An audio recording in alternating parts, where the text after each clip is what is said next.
Hello, welcome to Drinks with Ron. I'm Ron. I'm ready for a drink on a Monday night.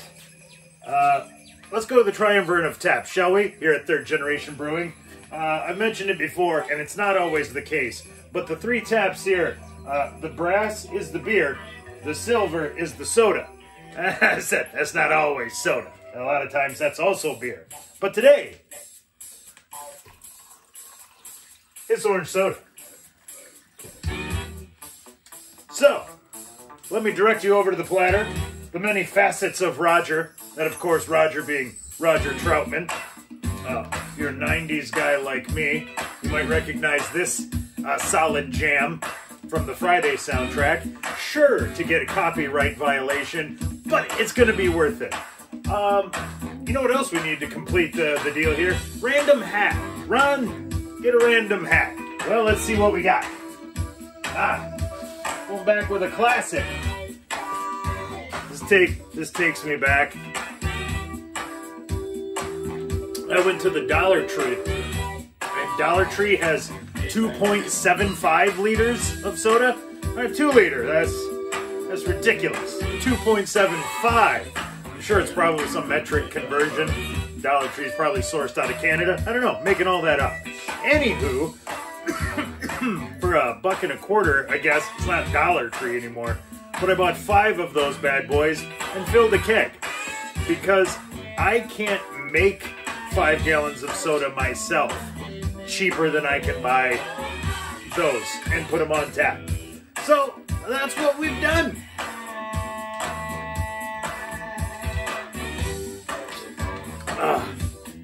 Delicious. I'm gonna need some high fructose corn syrup to fuel the travel into the Wayback Machine, because we're going way back tonight. The last couple episodes, they've been getting a little more sporadic as the podcasting is starting to encroach. But we're gonna get back to Drinks with Ron. That's the high-speed, low-drag, low-work model I've got in place. So I'm gonna try to get back to it. But the last few episodes, we referenced an old cat at my buddy's house, Eon. I want to give him an assumed name, but with a name like Eon, it's just, you're kind of, I don't know, it seems counterintuitive. Just call him Joe, you know what, anyway. As I said in that episode, Eon's mom was divorced, so she was trying to be out of this small town on weekends, and for that, I can't blame her.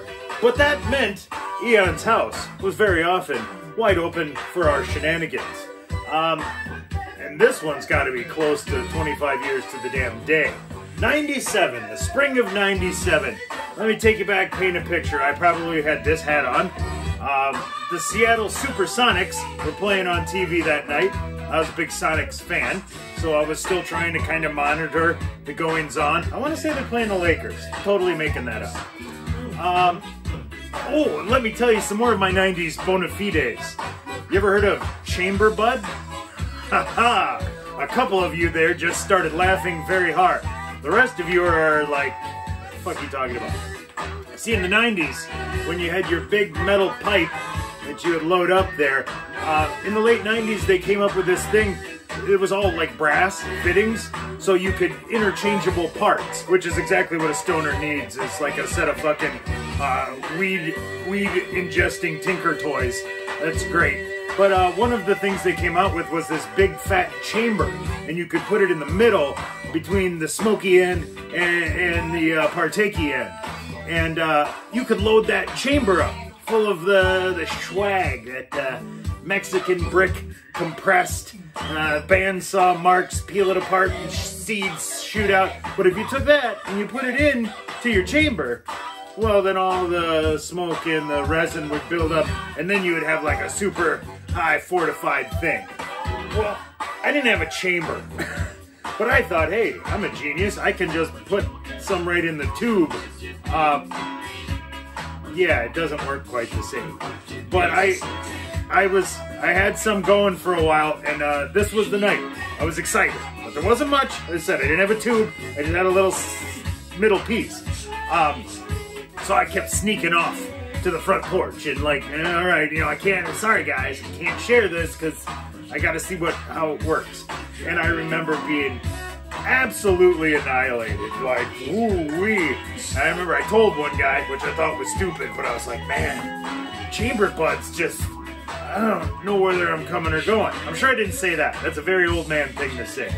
Apparently, the legend goes that somebody had showed up to the party that night and brought some buds that not only weren't the terrible swaggy stuff, but was apparently laced with apparently PCP.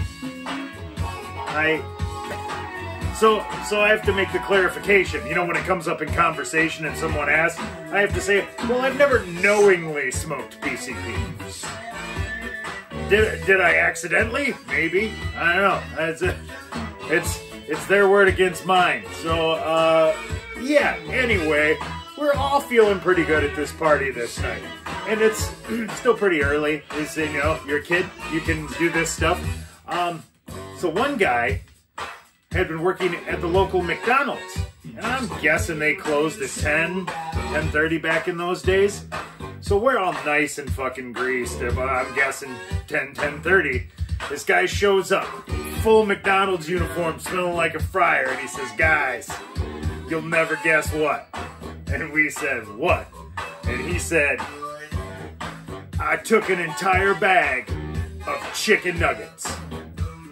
And the wave of elation that swept over that house, I'm not sure how to explain it to you, but this was back in the day. I mean, this town, there may have been a gas station that was open past 10. I'm not sure if our local gas station had gone 24 hours at this point or not. But it, yeah, you weren't, like I said, McDonald's was closed. There was nowhere you were getting food. So, like these manna, like a nugget-shaped manna from heaven comes down, and instantly, like I said, everyone's faces light up. We're, oh my God, there's chicken nuggets. We're gonna have chicken nuggets.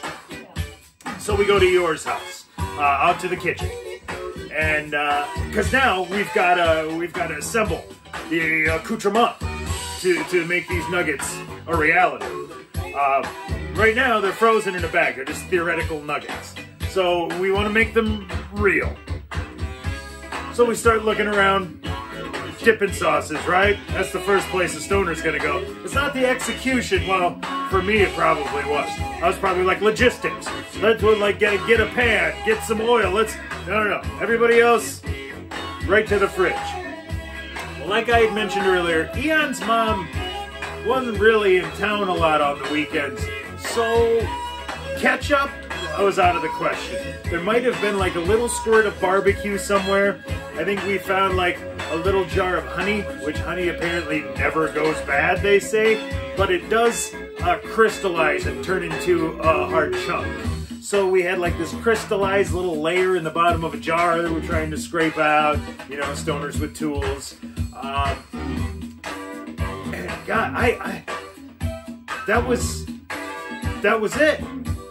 Well, no, okay, that was it for the fridge. So then we hit the cupboards. Oh, well, no, shit, the honey was in the cupboard. So, we're already there. Peanut butter. I mean, peanut butter chicken's a thing. It's technically more of an Asian dish. But, the stoned American version is chicken nugget and some skippy.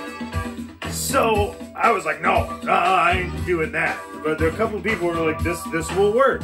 I think some jelly came out. That's all there was. I mean, me, like, I'm gonna get this one drop of barbecue out of here. So everybody's picking out what they're gonna eat this with, right? So everybody's moving ahead in the process. Well, we start to realize that, well, we gotta cook them. So Eon, genius move, goes to the cupboard, he gets a wok. So we got a big ass wok on the gas flame. Alright, this is going to be sweet. We're going to drop in some nuggets. We're going to cook them up. Well, remember what I told you about the condiments? The same thing applies to the oil. So we rounded up the oil. There was enough.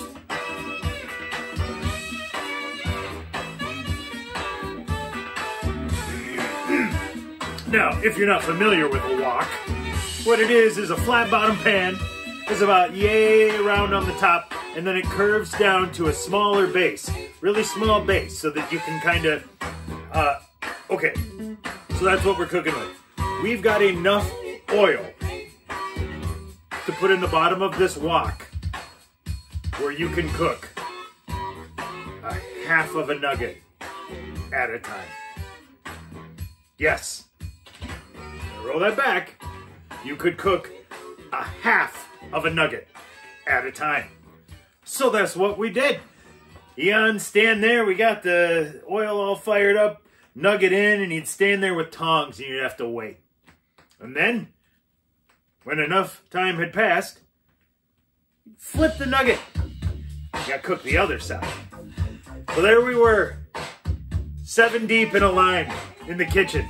Everybody holding plates, looking like this, just waiting. Like, oh, man, when I get by these 6 guys in front of me and it's my turn to get the oil, I'm gonna dunk it in this peanut butter and it's gonna be the greatest thing I've ever had. It wasn't. It wasn't.